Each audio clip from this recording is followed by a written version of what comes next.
Hey, good Shabbos, everybody. Good Shabbos. I just wanted to share another thought from Rav Baruch Halevi Ashlag, from the son of the Baal HaSulam.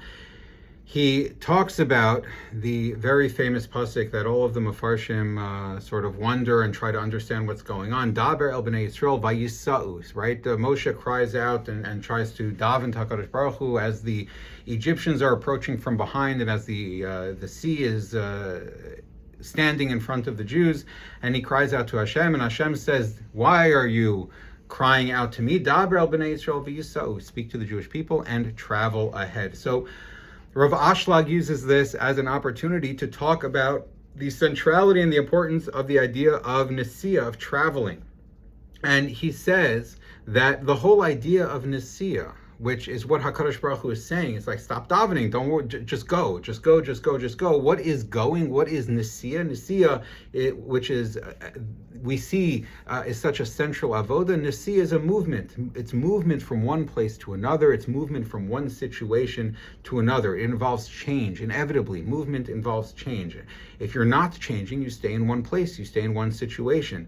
But moving means moving from here to there, leaving this place and going to that place, leaving this situation and going to that situation. And he talks about how this relates to the idea that we see in the Pasuk in Tehillim, Yom liyom yabia omer, laila laila yechave das. The Baal HaSulam talks about this based on the Zohar in the Hakdamas HaZohar at the beginning of Bereshis. He says that inevitably, as we move from thing to thing, as we move from yom to yom, or as we move from laila to laila, if we're going from point A to point B, from one place to another place, inevitably something different happens in between, right? We move from point A to point B. In between, we're not in point A, we're not in point B, we're in a liminal space in between these two things. Yom liyom and laila lilaila, in between one day and another day. In order for it to be a movement from day one to day two, there has to be a night in between. And in order for there to be a movement from night one to night two, there has to be a day in between. And this is because the essential avoda of vayisau, of moving, of being active, of changing, which is the critical avoda, because that's what it is to be alive, that it's what it is to experience his chadshus. That avoda entails existing within conflict. It entails existing within conflict and contradiction and paradox. We have to move from point A to point B. We can't stay in point A forever. We have to move. Vayisa'u, don't stay here and cry out for me as if some solution is going to happen for you here.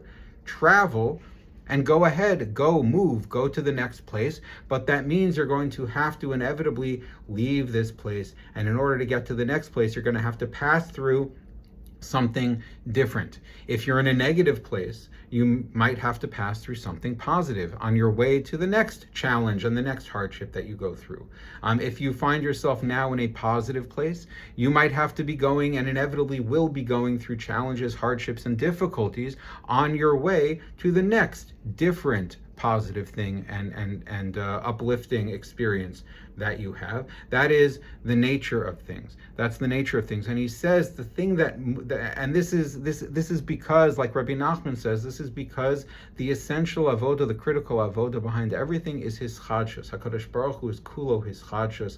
HaMachadesh betuvo b'chol yom tamid. Everything is always changing. HaKadosh Baruch Hu is unchanging, but everything else is always active and developing and dynamic and changing. That's the definition, or a definition, of the difference between creation and creator. Creator is static, Hani Hashem lo shanisi, but creation is by definition not that.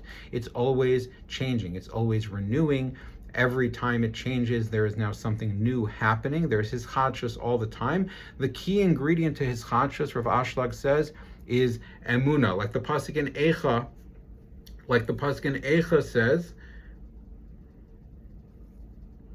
Chadashim livakarim, you'll have something new in the morning. Rabba emunasecha.